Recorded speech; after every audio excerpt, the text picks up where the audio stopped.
We're just going for a dumb break. Well, I don't want to get started, man. All right. We had Mac last week. You want to talk a little bit about the game? Yeah, we got Coach Castro with us today. Oh, yeah.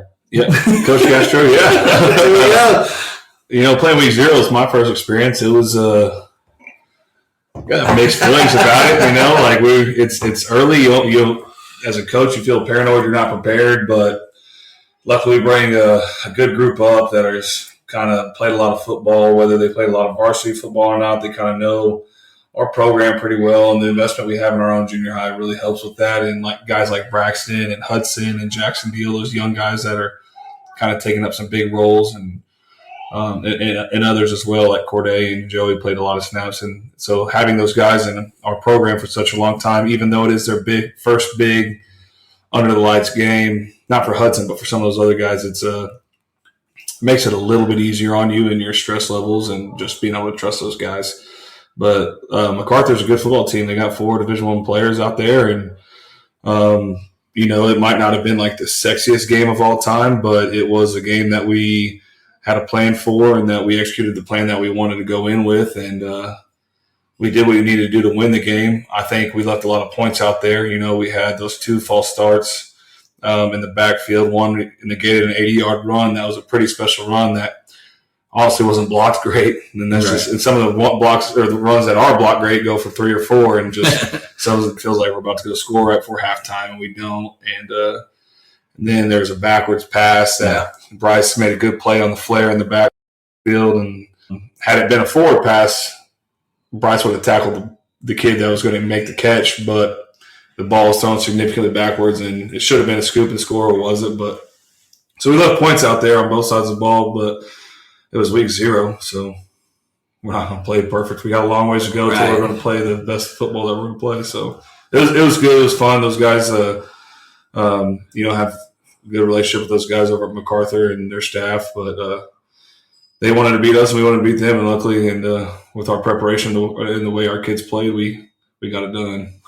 Talk a little bit about the O-line. I know you coach the O-line and the Rough Riders and all that stuff. Talk a little bit about how they looked. A lot of people back, but filling in with the new center, and then Ant stepping in there at that left tackle spot. Talk about how they played as a whole, and what to look forward, not only from week 0, but moving forward the rest of the season.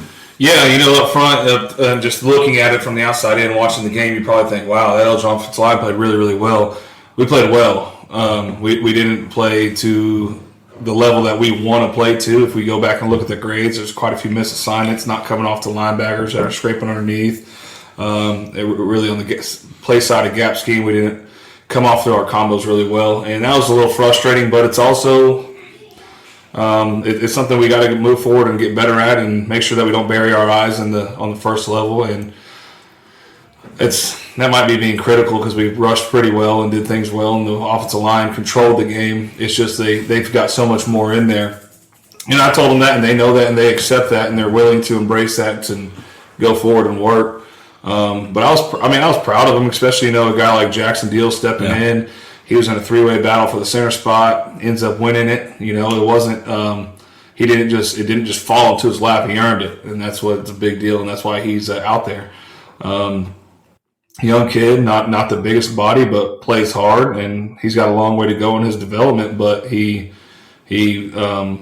MacArthur was ranked number 4 in 5A, so in my eyes, they're probably a semifinal team in 5A, and we went out there and ran the ball well, protected the quarterback well, and he played really well at center for his first start in such a big game in such a hurry. Right. He didn't get as many reps as most people do. Jace, who's played 10,000 snaps, it feels like, right, got more snaps leading up to that game than the sophomore that's never played on Friday night before, because there was a 3-way battle and we were rotating guys. Right. So what he did was something not everybody could do, which I was really proud of that. And it was fun to watch. His physicality was it wasn't necessarily a shock, but it was pleasant to see. Like, you knew it was in there. Right. You just on your own guys, you don't see it a ton at practice, but the lights turned on, and Ant ran his feet really well, played with good inside hands, and buried some people. And he was really, finishing blocks really well, and that's good to see. You get a big athlete that used to be a basketball player that is now an offensive lineman, and that's really cool. And his ceiling is higher than most, for sure. Talk a little. I mean, as an O-line coach and things like that. I mean, obviously he's committed to Tennessee. Talk a little bit about obviously potentially what Tennessee saw and what you see in some of the improvements he can make, but also just the raw ability. Like I didn't realize it, I guess, until. Because when I've come to practice, he's kind of been bent over a little. He's kind of, he's in a stance a lot of times, this, that, and the other. But I didn't realize how massive of a human being he was until right before kickoff. And y'all were kind of doing like a little pregame huddle type thing. And I look out there, and I mean, he's a head taller than everybody on the team. That must be him. I was like, whoa, okay. Because I guess I've never really seen him just stand up straight. But talk about, like I said, his potential development and what he brings to the table. Like, so we know what Jace, we know it now. Hudson in his second year, Shea Spencer. Just talk about what he brings to the table and just the physical attributes and some of the things that you just can't teach. Yeah, he is a born big human athlete. So it's not. I mean, he's not a born offensive lineman necessarily, but he's born. And he's huge. I mean, he was getting stretched out at halftime, and I said in that little camera locker room, I was like, it looked like a queen-size mattress on the ground. He's an enormous human, and the thing is, he's not just a big kid, because you see people his size, not just a ton, but when you do, like, if they're an athlete, then they've got the attention of Tennessee, of Oklahoma State, all those guys that he had the attention of. The way he bends, he's got great ankle flexibility. He's bends well at the hips. I mean, he can load. He can load and really get out of his stance and move at a fast pace. Something that's most impressive to me is that during his defensive individual, going through the chutes and short sticking and long sticking under a chute, and how low he can play with how fast, and just his ability to move is remarkable. Right. He's got a long ways to go in learning the offensive line play. And he's come a long ways already. I mean, I don't know how many games they played in North Carolina last year, but I'm assuming probably 10. And then he just played his 11th game at left tackle ever. Right. And so he's definitely above the curve for most human beings doing that. Right. And so his skill set and his athletic ability to go with the size is not seen very often. I've coached some really good players, like Jalen Barnett at Lawton High was really big. He was an Under Armour All-American, phenomenal player that went to Nebraska, but he didn't have the same tool set that Ant does. Ant has got a tool set I've never really seen before. Yeah. And now just with his development going forward, being coached more, and by week 10 he's going to be twice the player he is today. And then just the improvement he's made from spring to now, absolutely, is great. Yeah. Like you said, as we move forward in the season, it's only going to get better. And then Coach Ellerby will get all the bad habits I put in him out, and he'll be awesome at Tennessee. And I hope we see him playing on Sundays. I know he's driven by just who he is as a person, and not really chasing the dollar or anything, but he's got the tools, and he's got everybody's attention, and it's well deserved for sure. Now, with him playing next to Jace, I mean, talk about how Jace was sliding in the guard. So, I mean, he knows what Ant needs to be doing at that left tackle spot. Talk about what Jace means to the entire offensive line, but also what he means to Ant, and how nice is it as an O-line coach and a play caller to have 650 pounds of man on the left side of the line in high school football. Add Colin next to him, and we're running dive behind him, and we're running behind 2,000 pounds, it feels like, with a big old running back too. It's awesome having those guys out there, and Jace has done a great job of pulling Ant along and making him better. So everything that I can coach the group with, Jace now gets to whisper in Ant's ear, like, hey, this is kind of his own personal insight of it, and pulling him along and teaching. And you see it all the time. In their stance, Ant will ask a question, and then Jace is talking pre-snap to help him out. And, but the good thing is, like, even if Ant played on the right side, someone like Hudson or Shea that's been in the system could do the same thing. But Jason's done a wonderful job of pulling him along, and a lot of Ant's growth since we've had him is credited to Jace and the rest of the offensive line for sure. And it's been and Jason Hudson are doing the same thing for Jacksonville. So and that's really good to see. They understand the concept of if we have 4 All-Americans on the offensive line and 1 bad one, we have a bad offensive line. And so they understand that, and they take a lot of responsibility and pride in that. And that's something that I love seeing. And they make my job easy by their efforts and their communication and their want to understand what we got to do to have success. Before we get into the players of the game, is there anybody that didn't make the players of the game that was close, though? For example, mine would have been Braxton Antuna. Like, he would have been close to Offensive Player of the Week. Yeah, he had a couple big runs. He stepped in there.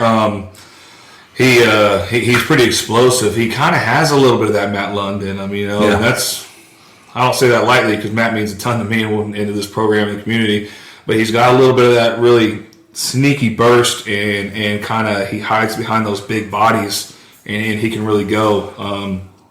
We call him Tiny. I don't really know why. I'm sure Coach Hill probably called him now. He's not just a huge kid, but he's a big, solid, strong kid in my eyes. And Braxton did have a great game. I was really proud of Jacksonville for stepping in. That's someone that could have been like a sharpen your axe guy. And then the whole secondary played really well. Hunter Jackson, I think he was the defensive player of the game, but Bryce Martin was a great add in there. Philip Peebushy came on the scene pretty good. He might not have had a ton of highlight plays, but he set the edge and he played really physical, and that was great to see. We've always seen it in him, kind of from 7th, 8th grade, even from 6th grade dodgeball when we had him in PE, just the physical attributes he could have, and he finally kind of put it together. And I thought he did a really great job on the edge. We asked a lot of him, and he did a wonderful job out there, and I'm excited to see his growth as well. So, Philip, Jackson Deal, Trace played a heck of a game too. So kind of touching on Trace there, I mean, as a play caller, you've got a quarterback that's now started, 35, 36, 37 high school football games. That doesn't happen often. So by the time he leaves here, you're looking at well over 40 high school starts. As a play caller, talk about how beneficial that is, and kind of an extension of you on the field almost. Yeah, Trace and I talk a lot, believe it or not, because he's not very vocal, but we do talk a lot about what do we like and what do we see, and he's really good, even just in the protection game. He understands, like, we have some mirrored concepts that sometimes we want to keep it tight end in to protect, which we don't do a ton, and it flips the protection. He gets it, he can see kind of that picture. He's a coach's kid, and he's going to be a great coach one day. It makes my job a lot easier because he can erase a lot of things that maybe aren't just coached all the time, and he just knows, and he can kind of fix those things, and so it makes our offense much more, diverse, and there's a lot of variety to it because of his intelligence and his IQ and his ability to create the picture rather than just being, we can only do this in this formation, only this in this formation. Yeah. He can paint the picture and help us out a ton in that. So he makes me look better than I am for sure, and I appreciate it. Tight end group too. Another one that had a good game, wasn't necessarily a player of the week, but had some big catches and finally kind of came into his own a little, was Adam Eaton. But talk about the tight end group as a whole, and what those guys bring to the table, and then what we expect to see from them in the next 9 weeks. The tight end group's fun. The tight end group's fun for sure. Coach White's doing a great job with them. He's come down there with me, and it's been, I think it's been good for him, and it's been good for all of us, and we're really enjoying that room right now. We're probably 5 deep there with kids that we can trust to go out there and execute some things. Starting with Adam, obviously he's a huge weapon. 6'5", can run. He's on the 4x1, 4x2. He has a great stride. He had a couple big catches for sure. Caught 2 touchdowns, so he's our leading touchdown scorer at the moment. And believe it or not, he had more mental mistakes and didn't grade as well as the average person in the stands would think. He's got a lot of growth to go through, and he understands that. But even with that, he had an awesome game, right? So it's just, and that's part of just coaching. Is like, it's never really good enough, So and especially with someone with that ability and just the imagination, his upside and the imagination our staff has for what he can go do. Yeah. So we hold him to a really high standard, and he holds himself to a high standard. So he's going to continue, kind of like Ant, continue to get better every week. And he's also a really good blocker as well. So he's a key to our offense. Then you get to Colin. Everybody talks about his linebacker capability because he's the best linebacker in Oklahoma in my eyes. But he's an excellent tight end too. I think he could play tight end in college. Obviously, his linebacker is play trumps that a little bit, and that's fine. But he's an awesome tight end, physical blocker, great hands. We trust him with everything. And he does a great job for us, and he helps lead those guys. But he plays every snap of defense, so we rest him on offense. We got Jackson Sutherland, who came in and played pretty well for a sophomore. Kind of another kid that you could talk about, kind of coming onto the scene a little bit. He's not the biggest body yet, but he's definitely a tough son of a gun, and he'll go battle. And he's been a joy to have around, and kind of taking this new tight end role, and he's kind of replacing Andre, which is really tough to say because Andre was an excellent piece to our puzzle last year. And so Jackson's another great one. He's got the ability to really make plays once he has the ball in his hands, just being kind of savvy and just a natural athlete. So that kind of a 3-guy rotation. We played with a lot of 2 tight ends most of the game last week, and that may or may not be the game plan going forward. Kind of just depends week to week on what we're having, but it's a good place to be right now at week 0, week 1 for our tight end room to go along with that offensive line with 2 great backs behind him and a great quarterback. So we've got some pieces there to really play a lot of different games and get different formations and keeps us unpredictable in a way. Let's talk a little bit about the receivers as well. I mean, like I said, didn't have many targets this week. And kind of Adam kind of led the team in receptions and touchdowns, things like that. But Brody had a big catch, contested catch there at one point, kind of on a dig type curl route. Yeah. Talk about kind of those receivers and what we should see out of those guys moving forward as well. Yeah, Brody's obviously kind of a speedster. He's a great athlete, great baseball player, great basketball player. Can do it all. Awesome safety, 3-year starter now at safety. He's a weapon too. He can't come off field on defense, so we've got to rest him offensively. But he's definitely a weapon that we need to keep in our back pocket and have him ready to go at any time. He can catch a screen, he can catch a post, he can cut the post curl on the big 3rd and 8 conversion. Contested catch against a Division I corner. So he's a really good football player. Then you get to the A-back, Kason Meyer, who's just a savvy kid, man. He knows how to get open. He knows how to – he catches a ball on the cross really well. He can make somebody miss. He's played tight end in junior high. He's played running back. He can play receiver. He plays linebacker. He's really just kind of a Swiss Army knife type kid, and I love having him. And having a receiver that wrestles is really cool because, they're physical and they'll get after it, and they've got the grit to them. And then you got Josh Adesola, solid as could be, dependable, good hands, great route runner. Plays defense also, so we'll rest him with Joey Ariana, who's a sophomore, young, has some growing up to do, but he for sure has a lot of capability, and he could help us going forward. And the other guy that will rest, Corday. Yeah, Corday Ritchie's a phenomenal athlete. Same thing, young kid, has no idea how talented he is. Yeah, Corday got the ball a couple different times. When he gets the ball in his hands, it's different. It looks different. You can just see that it's there. Yeah, he hasn't figured it out yet. We handed him the little underneath counter. Yeah.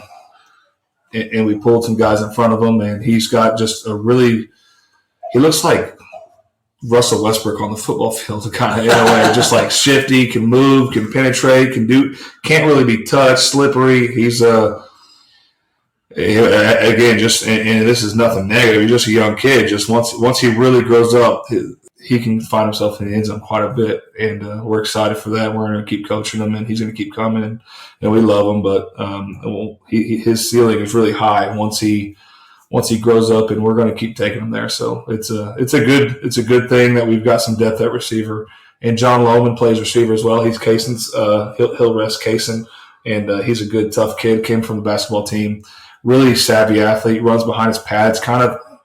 If you see him, he's you see him with his shirt off. He's one of the best looking kids we got. Biceps, shoulders, triceps, chest. He looks good tough kid. And so we're in a really good place with some young guys to rest those older guys out wide. So as we're kind of talking about the receivers, talk a little bit about obviously new coach on the staff, Coach Breeze. Obviously you've coached with him before, you played for him. Talk about how that that relationship and how he's doing, kind of fitting in with the staff and on the offensive side of the ball. I'm really blessed to have him. He got me into coaching. He's the one reached out to me whenever I was in college and asked if I wanted help at Lawton High, and I jumped on it immediately. He was actually my 7th grade geometry, or not whatever algebra 1 or whatever you take in 7th grade, and he was my teacher then. And then I went and played a Lawton High for him and coached with him. So we've known each other for a really long time, and we have a good relationship. I trust him a ton. He loves the kids. He coaches really, really hard and has a high standard for kids. And we're really lucky to have him. He brings a ton of experience. He helps Coach White a lot as just being a former head coach and being in this profession for so long. He's done a great job with our kids. I think everything is pretty new for him, and it's a breath of fresh air being out here with some awesome people. I don't think he had the tools to have all the success he could have had in Lawton, and I think here he's really, really happy to be here. He's done a great job for us, and we're blessed to have him. I appreciate him. He means a lot to me. I know we watched junior high film today, and I criticized the 8th grade for not playing as hard as they could play. And then I told him an example. Coach Breeze was in the room. I said, I played for Coach Breeze, and the worst thing he could have ever said to me was, "You're not playing hard." So he has that kind of effect on kids that I wanted to play hard because I wanted Coach Breeze to win. And so he has that influence and inspiration for children and to play hard and be their best. So that's good for us to have on our staff for sure. So he fits in with all our other guys on our staff that feel the same way, that we love kids. We want to see them succeed, and the daily grind of making them better people and players he fits right along with that. So it's been great having him for sure. Go and get into players of the week. Yeah. Sharpen your axe, Bryce Martin. Bryce, he was criticized from his opponent going into the game, and it is what it is. Bryce answered the bell. He's a tough son of a gun, big-time wrestler. Don't poke the bear. He might be a 5'5" bear that's slow and can't backpedal is what they say, but I'm not poking the bear. I trust Bryce Martin. 24 is going to do it all the time, and he stepped up to the plate, man. Stepped to the plate, hit a home run. So awesome kid. Really enjoyed being around him for sure. He's got the right type of attitude of he's got that AKA is what it is. So. Yeah, Bryce, stepped up really big in that one in the game. Kind of had a little battle there during fall camp to figure out who was going to be the starter there. He kind of won that one, and just really, like you said, just a scrappy little wrestling, a little ball of muscle. Come get you some. Held his own and did great against some pretty darn good receivers that Mac has. Probably 2 Division I players. He's not afraid to mix it up. He's not afraid to get in the middle of everything. And but like you said, that Sharpen the Axe award, is it's meant for somebody like Bryce. Absolutely. And he really did step up and play a huge game, and look for big things for him throughout the rest of the year. Offense player of the week, Vincent and I. Oh, man, his stat line would be so much better if he didn't roll out of that. Yeah, he'd been over 200 probably. Yeah, he would have been 220. I think he had 152, 146. David Dillingham. Yeah, he's also another guy with some AKA. You see his Facebook post today. 67 and still doing triathlons and getting it done. He's a guy I wouldn't poke the bear with him either. He's ready to roll, man. No. He's awesome to have. Yes, sir. No, sir. Yeah. Richard, tough kid, man. Really tough kid. He's a gamer. You guys know with wrestling, lights are on. It's time to go. And not been around a ton of kids like Richard Meyer. Special talent. Just a baller in every sense of the word. He's not the fastest. He's not slow at all. No. He ran away from guys on 80 yards against Division I secondary. So he's not a burner. But he's not the strongest kid ever. He's really strong, but he's not the strongest kid ever. He's just great at everything. He's not perfect at anything, but great at everything. Catches the ball really well, threw a touchdown. He's going to have receiving touchdowns this year. He's going to, obviously run the ball in. He's improved a ton in the running back game with, I'm going to say, not getting in a hurry, although he did on his 80-yard run. But he's not getting in a hurry, especially on counter and power, and he's letting something set up in front of him, because sometimes the linebacker scrapes and it's going to be a J-out block, and we're going to hit it underneath that rather than pinning it every time and then kind of bouncing it. And he's kind of developed that in a way, and he took a lot of hits. We gave it to him. I think 32 times. Then he caught a pass as well. So he played a lot of snaps, carried a rock for us, and this won't be his last offensive player of the game for sure. Right. And I mean, he's just got great athletic instincts. And I mean, a lot of that comes from being a multi-sport athlete and all that kind of stuff. Because I mean, he could play basketball too, but I mean, it's during the same. He was a great basketball player in junior high, right? So I mean, he's two-time state wrestling champ. I mean, one of the best in his classification, one of the best baseball players in the state. But talk a little bit about now that last year, obviously, Matt was that back that and Ritson kind of came in and did those things. But talk about now. Obviously, we need Ritson on defense as well because he's such a phenomenal linebacker. Talk about kind of that balancing act. I mean, does that come into play for you as a play caller, or is that something that you and Coach White talk about during the week? I'm lucky with that. So with that, Kaysen also plays Ritson's position on defense. Right. And Coach Hill coaches Ritson on defense, and he coaches him on offense. So Coach Hill manages that really, really well. And then we got Braxton, who comes in the game offensively to rest Ritson. Because he's another starting linebacker. Yeah. So, I mean, you kind of got to balance that out. And Lance does a great job with that, and he did a great job with Matt and Ritson as well.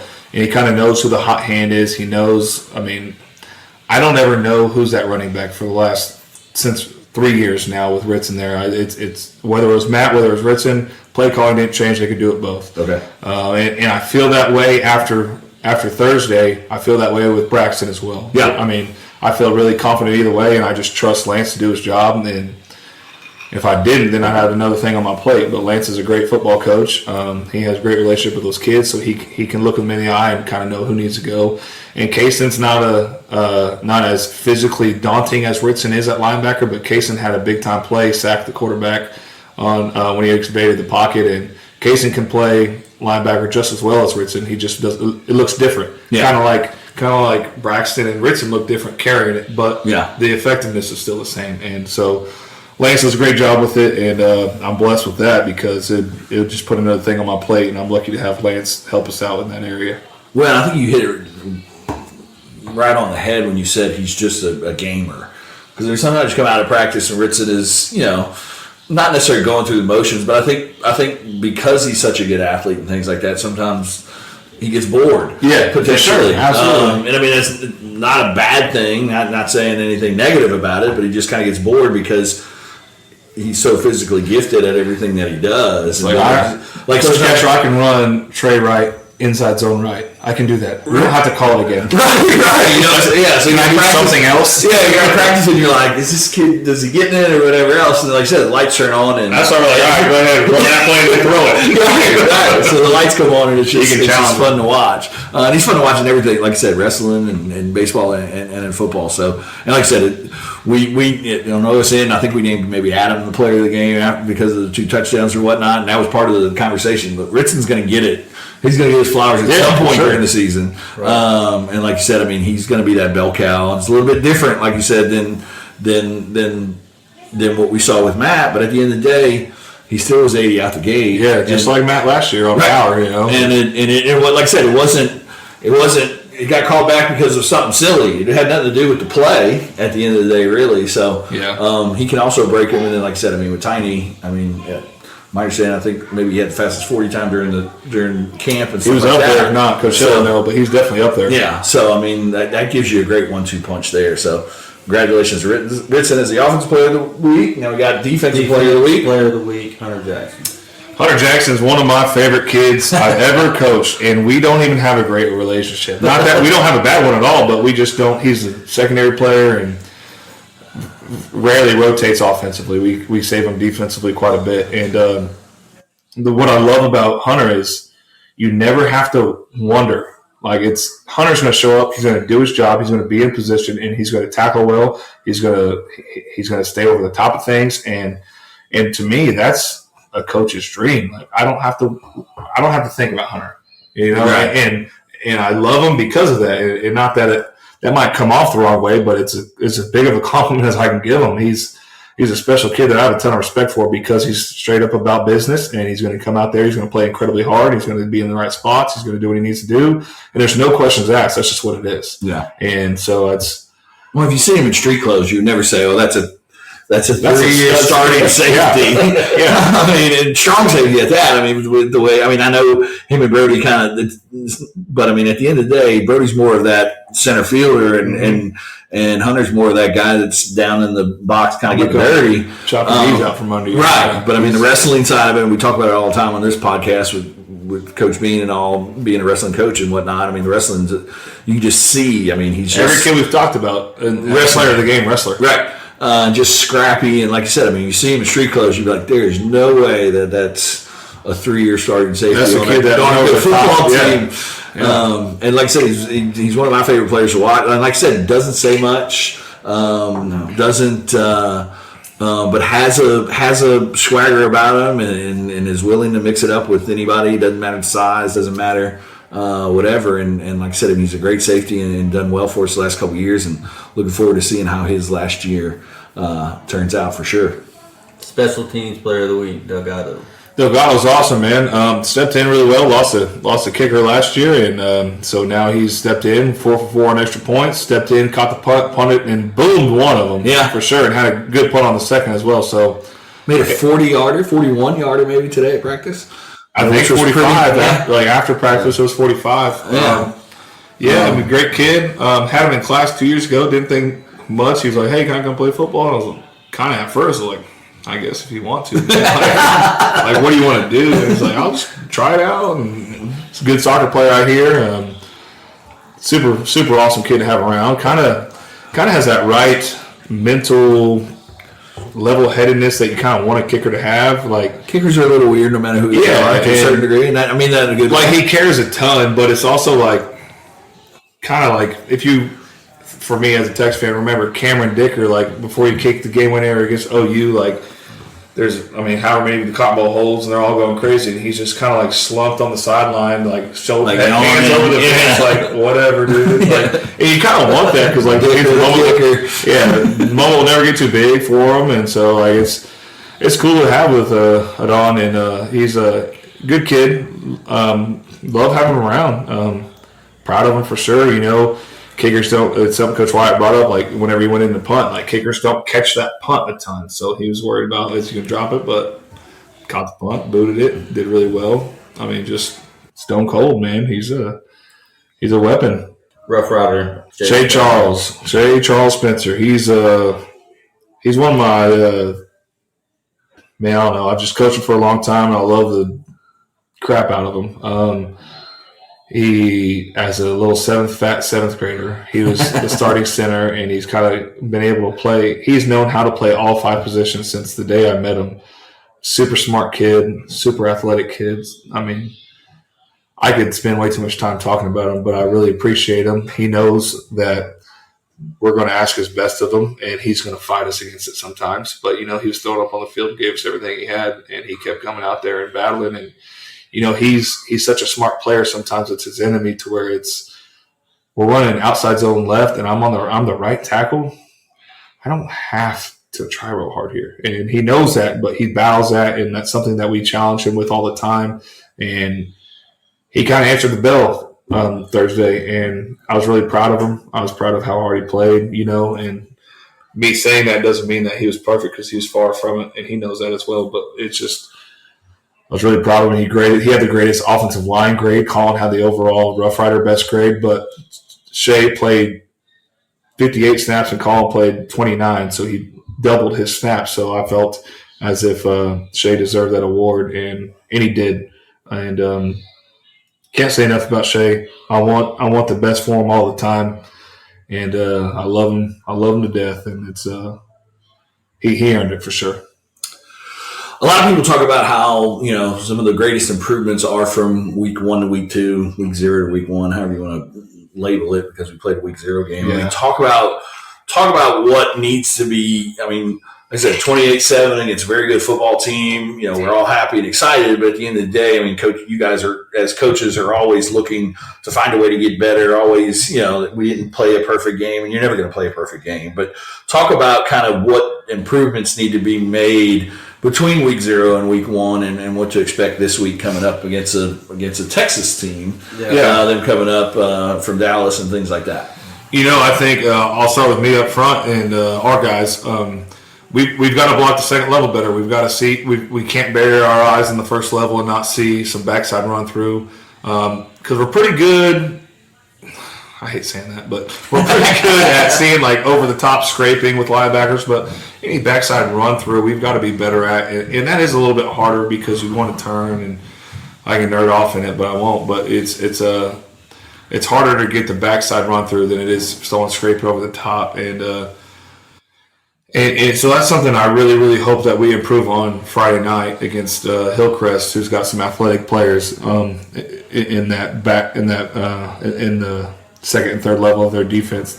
Not to say their front four aren't good, because they are, but they've got pretty good athletic ability at the linebacker and the secondary level. So I'd like to see that there. I'd like to spread the ball out a little bit more. Our game plan will definitely look a little bit different, I would believe, just because, MacArthur's got 3 kids in secondary with Division I offer, and I felt, and as a staff, we felt that we could win between the tackles, and we could win in the ground game, and we could win with our front 5 and our 2 tight ends against their front 7, and that's what we did. And that's now the stats may not look the best or whatever, but we won the game by 3 scores, and if you look at it, if things go really well, we win it by more than 3 scores, and against a team that's going to be in the semifinals in 5A, and so. To me, I think just cleaning it up with the penalties, cleaning it up with the combos up front, and then just now going forward, we're gonna move the ball out wide a little bit more and give Trace the opportunity as a senior to go out there and really show what he's done for 3 years and show his improvements from those 3 years as well. And it's gonna be a lot. It's gonna be a lot of fun. So. It's going to just look different every week depending on what it takes to win the game. It's not going to be just push an agenda necessarily. It's going to be win the game. So whatever that looks for the week. So I don't care what it looks like. Right. I don't care if it looks like it's 2-0, but we did what we needed to do to win.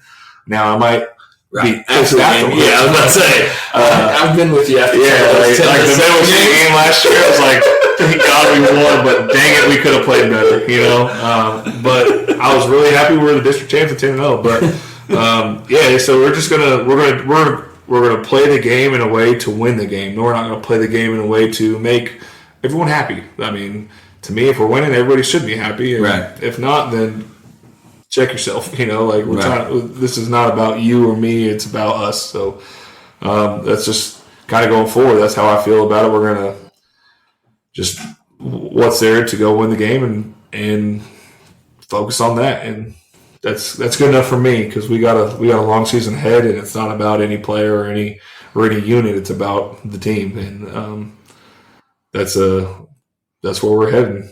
Has there been any challenges preparing for the Dallas team at all? I'd say so, for sure. No common opponents. Yeah, we have one game film on them, and we've traded one film. They played Thursday night as well, and we don't have a ton to go off of. I think it's a new coaching staff. And speaking of that coaching staff, Sergio Kendall's their defensive coordinator, who was just an absolute menace at Texas. He rushed off the edge, got drafted by the Ravens in the second round, I think. I'm excited to shake his hand for sure. As one of those Texas fans. Yeah, golly, he was a stud. I can't wait to meet him. But yeah, it's a challenge just not knowing a ton about him. We have one game film from last year, but we didn't. It's a new staff, so we can't really go off of it. 4-man front rather than a 3-man front that we've seen from just us in the spring, and then MacArthur obviously, and so it's a challenge up front for sure to kind of talk and communicate and make sure that we're doing the right things. Our combos are definitely different. But we're just gonna rock and roll and be ready to go. So it's definitely a challenge just having one film and not having a great feel for them. But we're just gonna, as we go, call the game that needs to be called to win it. So we'll see what happens there. So the mistakes that we had in the MAC game, how do you go about planning practices in order to fix the mistakes, but also get ready for the team you're playing? I think every position group has to do that really well individually. So, I've got to make sure that whenever I'm coaching zone combos and gap scheme combos that I'm getting them different looks. So if I'm going to go a deuce chip is what we call it, which means guard, tackle, down blocking on the play side to a second linebacker in the box. I've got to make sure I give them a look where the three technique slants across the guard's face and the backside linebacker scrapes from the top. I've got to give them a look where there's backside run through. I've got to give them a look where it's just playing regular three technique B gap and then a scrape over the top. I've got to give them every look to prepare for what we may see. Whether we see it or not, they need to be prepared. So that's something I've got to be really conscious of, making sure that I prepare them and give them the opportunity to have physically done the job I'm going to ask them to do. And I try my best to do that weekly, but as I'm seeing that this is what we struggle with, then that next week at practice, well, let's maybe emphasize that a little bit more by talking about it, maybe coaching the technique a little bit better than I have been. So it's a lot of self-evaluation too, because, the product you put on the field is a direct reflection of you. And that's why coaching can get so personal and so tough, because it's like those guys, those offensive line and tight ends represent me, and those tight ends represent Coach White, the backs represent Lance, and so on and so forth. That whole defense represents Coach Baker, the D-line represents Coach Park, and DB's Coach Owen. And we all take such great pride in our position groups that we know what do we need to do to give them the best shot to be the best. Because it's almost, it's in our offense, it's a competition. Who's got the best unit on the field? And it's a big deal to me that the offensive line is the best unit on the team. And whether they are or aren't, I'm going to make sure that I'm doing everything I can to make sure that they are. So just self-evaluation and giving the kids the opportunity to make sure they're successful. Because, you'll have kids that play, like one of my best friends in high school played high school tennis, and he was like, it was a football coach that didn't know nothing about tennis, but he was a tennis coach. And he was just like, man, like I love him to death, but I just wish he could help me be better. And that would be, and that's a tough deep if someone said that about me. So I never want to be that in that situation. And so that's kind of where I go to make sure that we fix those mistakes. And I have to do that not just in my unit, but also collectively as a whole. Right. And we've got such a great staff that I can talk to. Me and Coach Brees talked about, like, hey, we've got to block the edge better at the A-back position. And we've talked about it and how we can do it and what do we need to drill. And we work well together. And those conversations will be tough because it's like, well, are you saying I'm not doing it? But no, it's not that. It's just we're all on the same page. We're pulling on the same rope. So it's been really good. And that's just one example. Those conversations are had all the time. And luckily we have such a close, tight-knit staff that loves each other and loves the kids that we can have those conversations. And that starts with the foundation of I know the guys I'm working with are giving as much effort as me. So that's we're blessed with that. So that's kind of how I view the let's fix the mistakes type deal, is trusting each other, communicating, and in self-evaluation. We talked about, let's talk a little bit about Coach Park and what he brings to the table. Obviously he's kind of your counterpart on the defensive side of the ball, coaching the D-line. Talk about how him pushing those D linemen and things like that have made potentially the O-line being better, and what he brings to the table as one of the new guys to the staff. Him and Coach Brees are the two new guys to the staff. Talk about Coach Brees a little bit. Talk about Coach Park and, like I said, the energy that he brings and how him pushing that D line makes your offensive line better and so forth. Andrew and I have known each other for a long time. Me, Ryan, and Andrew worked together at Lawton High, and Andrew has been one of my best friends. He means a ton to me. He was in my wedding. I'm just thanking God that he brought him back to Elgin. He helped us out in 2020, and it wasn't a great year for us, but Andrew was there every day, brought energy. He's an infectious personality. He loves football, but more than that, he loves kids, and he's going to push them to be their best. He holds those kids to an incredibly high standard, from whenever we're doing knee hugs to leg cradles. If you're not doing it the right way, he's going to let you know. And that's really good for our kids because the details really do matter in a big way. He does a great job with that defensive line. They always, as a defensive line coach, I feel like a defensive coach in general, you should always have your foot ready to hit them right in the rear to get them going, because anytime you're lackadaisical, you're getting teed off on them by the offense. And so you really need to get ready to go, and Andrew's got that about him. He talks about being relentless, and he's just got such a defensive mindset. naturally, not just because he coaches football, but just who he is as a person. He is relentless. He wants to leave no doubt. He's a great human being. He loves the kids a ton. He's done a great job with those defensive linemen. He always says, well, I just inherited a great group from Coach Baker. Well, you're making them better too. Right. Shea, Jace, Tristan, Tucker New, Jackson Deal, Hudson Begley, Braden Jones, all those guys need to hear his voice and what he has to say. And they've been very, very receptive after being taught by Coach Baker for such a long time. And Coach Park has done a great job just really hammering home the mentality, the effort, the energy, the importance of every snap. And that's hard. It's hard to do it every snap, right. Especially with guys like Jason Shea that play every snap of offense. And they don't get the rest offensively because then you don't move the ball without those guys. And Coach Park is an awesome guy. We are so lucky to have him. I can't believe we got him because he is so instrumental in what we do, and just the energy and love he has for the kids is unmatched for sure. So it's been a great marriage for him on the defensive side and me on the offensive side, and those kids hearing the same message in a different way. And I sure love having them. No doubt about it. Moving in, next week we got bye week, right? So how is that going to affect? How do I want to say this? Playing time. Yeah, playing time. So I know we're trying to get everybody. We're going to try to keep everybody healthy. Mm-hmm. Are you, as far as the offensive coordinator, are you going to add more to it, or just take longer with the stuff you got? I think our pace could be slower. I don't know this. I've never really had a bye other than whenever me and Ryan were at Lawton High. We coached in 2 state title games where we had a bye the week before the finals. And so it's my only experience with a bye.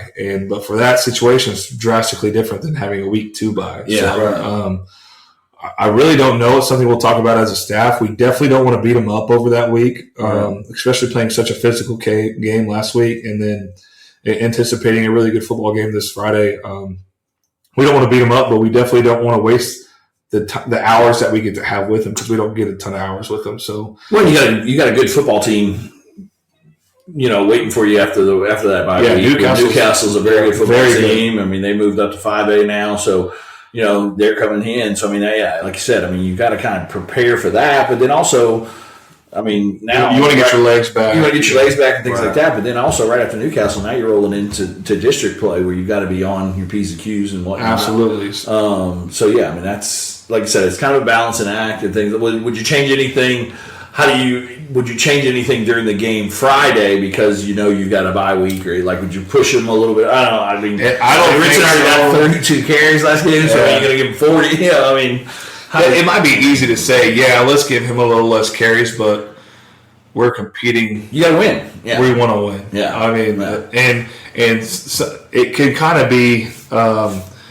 Again, like when me and Ryan were at Lawton High, we were 9-0. We had the district racked up, and we had a Week 10 game against Norman, I believe, and we did everything we could to win that game, and it meant nothing. Right. It became a non-district game essentially because it had no bearing on our future. Yeah. But it was we want to win this game. It doesn't. Right. And so just your competitive spirit, So I always say, the most important game is the next game. Yeah. So when you're on there Friday, you're not thinking about what's going on next week. No, you're living in the moment, and sometimes that could be bad, I guess. But at the end of the day, I want to beat Dallas Hillcrest really badly, and I'm just like they want to beat us really badly. So I don't know if it'll change anything on Friday night. I severely doubt that it'll change the way we call things, the way we approach the game. Yeah. But the following week, it will be a conversation of what do we need to do? What do we need to work on with the kids? And you don't want to take too much off because you don't want to change the mental of it. You don't want to make them – right, because if you take off, Friday, Saturday, Sunday, now all of a sudden you're 3 days away. Yeah. And 14, 18-year-old kids 3 days away. Yeah. Might not be. You want to breathe, but we definitely need to practice it. I don't know what we'll do next Friday, but Monday through Thursday, I anticipate us practicing now. Will we go as long? Maybe not. I don't know. But we definitely need to get out there. We need to get in our stance. We need to go through combos. We need to throw the ball around. We need to tackle the football. We need to do all those things because you can't just show up and get that done. You need to work on it. And so it'll be definitely interesting to see how we handle it. We've got a lot of experience on the staff. Coach Hill's won 2 state titles and played in a third. So he's experienced bye weeks. Coach Baker's been coaching for a long time. Coach Breeze has been coaching for a long time. I think they're both on year 20. So they have experience with things like this that some of us other ones don't have. So it'll be a collective decision, and I just trust the outcome that comes from it. But it early on saying like we got to work still, just maybe lighten the load. Yeah, is kind of my thoughts. And Coach White has a great understanding, to me, being around the program now for the 3rd year, of the temperature of the team and what needs to be done at that moment. He's a people reader. Yeah, it's unbelievable the way he can read somebody and get 5 minutes with them, and he knows how you are, what you think, and how you feel in your value. It's unbelievable. Yeah, I would wholeheartedly agree. I mean, I've never been around a ton of coaching my entire life. I mean, my father-in-law's a coach. I mean, played all through college and all that kind of stuff. I mean, been around coaches from baseball, football, whatever. But he has this uncanny ability to just know what needs, what collectively every kid needs and the team needs as a whole at that very moment. It's weird. Yeah. I mean, it's he's spot on every time. Yeah, that's what I'm saying. I mean, it is.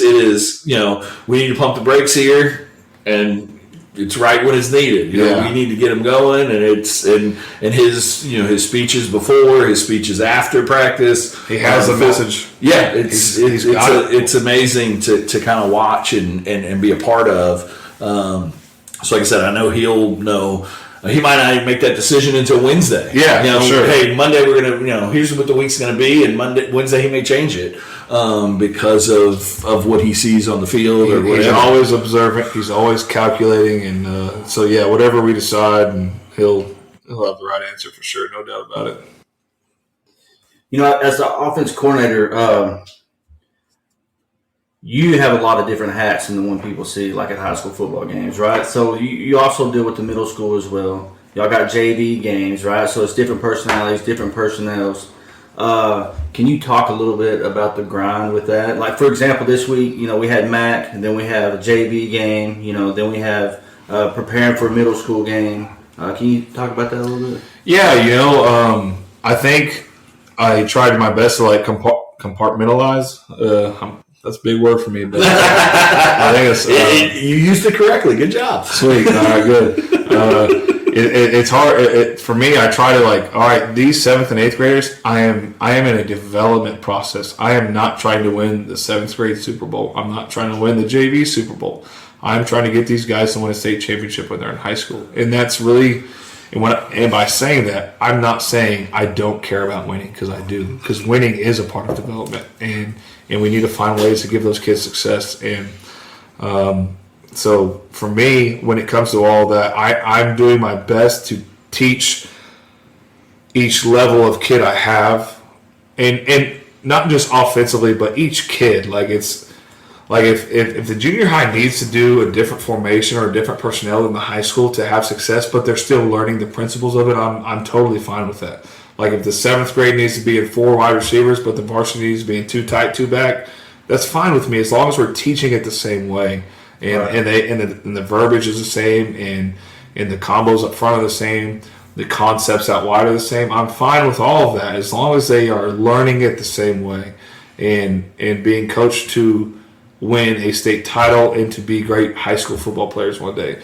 And a lot of parents might not like that at times, and I hope they can hear the message of this isn't for today, this is for the future. And so go back to Matt Lund's class. I think they had a losing record as 8th graders, and they're the best team that's ever walked through Elgin.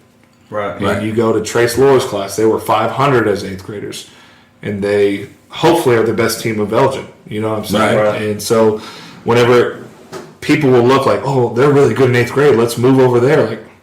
That's not the deal. Like people want to go build a 7th and 8th grade program to go win. It's like, well, we want to go win too, but we are going to win the right way. But you're also feeding those into the program, and that's part of building a program. Like I said, I mean, yeah, you can make your 7th and 8th grade team phenomenal and unbeatable, but is that going to help you when they're sophomores and juniors and seniors? And I think that's what you're trying to say. Yes, absolutely. And I think with Coach Rao now taking over, first grade through sixth grade or whatnot. Yeah, right. I mean, that helps the program as a whole, because now, I mean, he's a great leader, coach, whatever, whether it be coach, whatever, he's a great leader, and him and Coach White are kind of on the same page. So now first grade parents and kids are hearing almost the same exact message as the Trace Loras and the Ritz and Myers and some of those guys. And that's what the big time programs do, the vertical integration. But we got to understand that the sub varsity level, that whenever I was at Lawton High, we beat Eisenhower 12 years in a row, and me and Ryan were talking about it in the hallway today. Our freshmen lost to Eisenhower 9 of those 12 years. Our freshmen did. Because it's about development. It's not, like I said, yes, you want to win, and you want to have you want 7th and 8th grade, you want to line up your 2 best athletes in A-gap on defense and go rush, you're going to win the game. Right. Done. Right? Yeah, but what is that teaching him when as a sophomore he's got to step in and now play linebacker football. Or defensive Then they got to linebacker. play football. Yeah. You know what I'm saying? And so that's what we're teaching our kids football right now. And we lost 2 junior high games last night, but I would be very shocked if those kids didn't have much greater success in high school against the team they played last night. I'd be shocked. Well, and like you said with Shea Charles, Shea Charles, played center, played guard, played tackle, because that was part of the development of him, and now he plays tackle, but now he knows what those other guys are doing, so it makes him a better tackle. Yeah, absolutely. Yeah. And like I said, you're not just, we're just going to put our best kid back here. He's not going to play that position later on in life, but we're just going to put him back there so we can win today. Yeah. That's not doing anything for your program. It might make you think you feel good or look good, right. But in the grand scheme of things, that's not beneficial. No, all in all, when you look at the 7th grade, they have like 40-something kids. Right? Yeah. And then, and out of them 40, probably 20 of them's never played. And some of the ones that are playing position, they didn't play that position last year. Yeah. So it's, there's a lot that goes a process. It's a big process. And the result won't happen immediately. It's not. It's going to take a long time for that result to come, but it's coming. Well, that's why football's, the greatest game, in my opinion, the greatest sport, because it builds so much and everything, and it's such a great life teacher. Yeah. It's not just, and everybody that's played football, people outside of football sometimes are like, football people are kind of weird because they think, that's fine. It's a cult. We are this weird thing. We are. But it does. It teaches you so much about life, about adversity, about, perseverance, about all those things that you need in life to be a good human. Yeah. Football has it all within a 30-minute, the greatest game in the world. Yeah. Greatest team sport in the world. And it's like I said, it's a life builder. And it makes good men and women that are associated with it. Can you talk about the importance of the JV games for the player standpoint, right? That player that's not getting the reps in the game, but he can go out there and show his worth, kind of be evaluated by the coaches in a JV game. Yeah, so I wasn't some superstar personally. I played JV as a sophomore, and Monday nights mattered to me. I wanted to go out there and I wanted to play well, and I wanted to see Brad Widger see me play well, and so that he could trust me one day and coach me up to where I'm ready to roll. Those kids, that's their time to go out there and compete. And competition's fun. And so it is a big deal. And us as a coaching staff, we have to take it pretty serious, and we do. And we love those kids. We don't love the best players. We love the kids, right. whether you're good or not, you matter to me and you matter to our staff. And so that Monday night game, I know matters to you. So it matters a great deal to me. And I want to go win that game, and I want to see you play to the best that you can. And so that game's big. It's good to get out there and in front of people and play under the lights so for somebody like Loman, that's huge. Yeah. Because on Friday night, like I said, against Mac, on Thursday night against Mac, maybe not got the type of snaps that he wanted, But, I mean, this is his first year in football. So now he's getting to compete against another opponent. I mean, it's one thing at practice. But at practice sometimes you're running plays off of cards, but now you're running your own stuff. And there's things that you guys can take from those JV games that, well, I didn't know he could, Because there's some kid, or Vincent Meyer. I mean, we just talked about that. I mean, there's some kids that practice okay, but it's just a different animal. Lights come on. It's I've got the cape on now, so I was Clark Kent earlier, but now I'm Superman. Yeah, and you might see that sometimes from a kid in JV that, okay, well, now you've earned some snaps on Friday night. Like I said, you're still not a starter. Yeah. But now I'm okay, Jace. Let's get you out for a couple of plays on defensive line because we saw some flashes and some of that type of stuff. And like I said, Loman comes to mind because this is his first year in football. So he's not, by week 8 or 9, playing 3 or 4 JV games between then and now. That might lead him into getting some reps in that A-back spot and getting some catches in some games and things like that. Yeah, and it's great that you brought him up. He had a great game Monday at Altus. He ran the ball really well. He caught a couple passes out there, and Boleto comes to mind too. He played really, really well. Protected the football. We had one bad mesh, but other than that, we protected the ball really well. And what I like about Caden and seeing him do is like when the lights are on, he can make a play. It's not like whenever it's not picture perfect, he can need a reverse field a little bit, open up some space, and either take off or make a throw. And that was great to see. And and you see that with a lot of kids. And that's just offensively, that's kind of what I saw most. And then another kid, when we talk about JV, is Brady Paragoy. I think he had 5 sacks. Monday. Dominated. And that gives Coach Baker, who coaches his position and is also the defense coordinator, like, let's go roll you out on Friday. Well, we had Coach Baker on last week, and that was one of the names he brought up. He said, he's coming. Yeah. We asked, who's 3 or 4 kids. Jackson Sutherland was one of them. Brady was another one where they're close. Yeah. And then seeing that on Monday, okay, maybe the time has arrived. So let's get him some playing time. But going back to Caden too, he's improved a ton from last year to this year. Absolutely, to me. I mean, the ball now, every now and then he would throw those. The wrist would turn or something last year at practice. Some duck farts out there, some Peyton Manning kind of whatever. But now the ball is coming out way different. He's talented. And I mean, it's a high spin rate, and it's fun to watch him throw. Like I said, we've gotten so used to Trace. Yeah, we've gotten so used to Trace.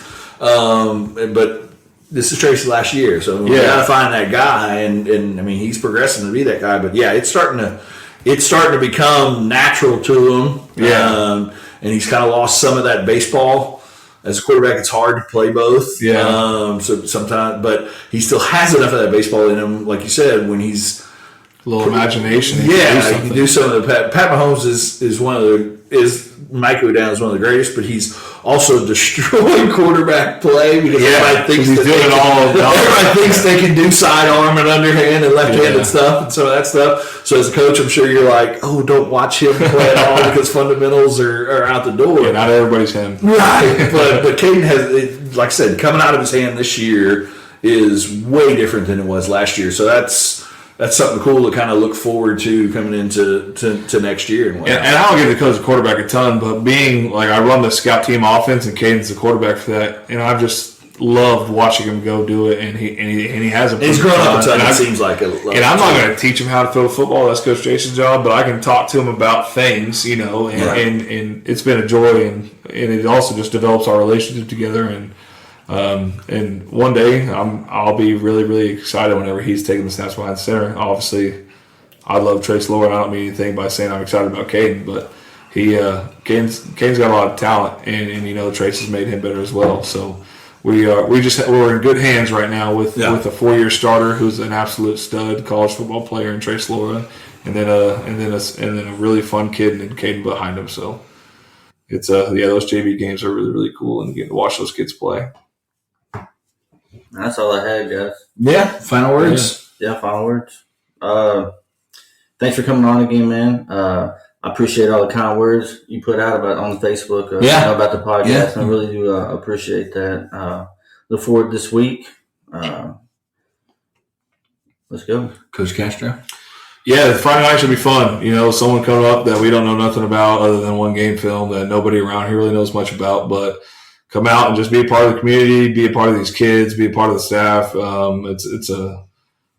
Where else would you rather be on Friday night than at the Nest, obviously we appreciate you guys, the hours you volunteer, the love you have for our kids, for our staff, our community, and donate to the podcast. I'll shamelessly say it, man. This is a great deal for our community, for our kids, for your children if you're listening, and just support. It's high school football is the most pure thing I could ever think of and imagine of. So just be a part of it and join in and go on the journey with us, because it takes a village to really do special things for young people, and that's what we're doing. So really, really appreciate this, and it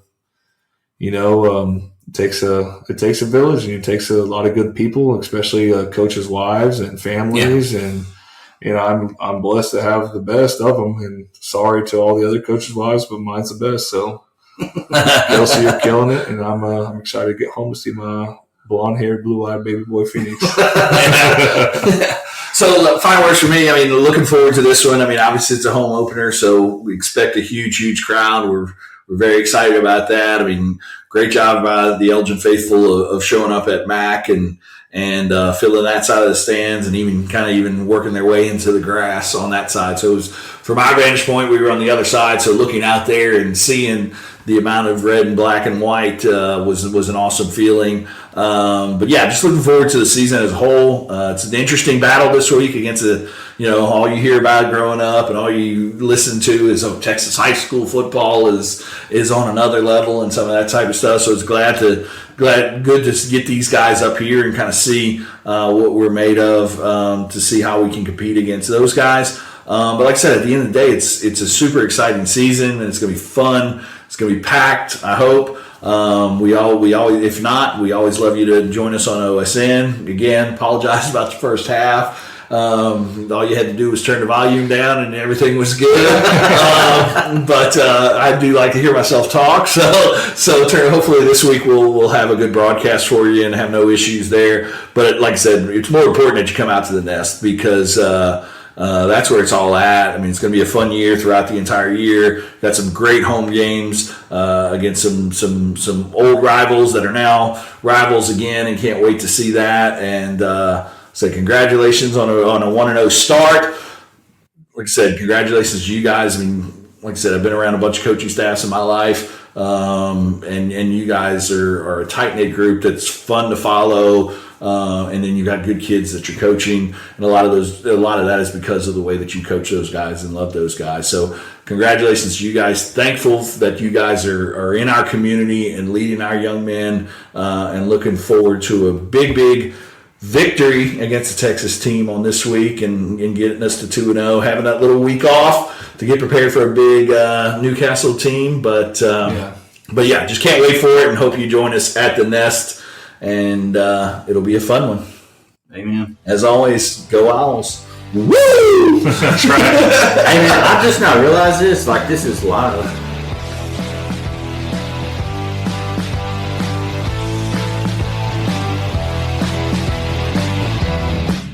If you like this podcast, go to the Mr. Bean patron website and make a donation. The link will be in the description.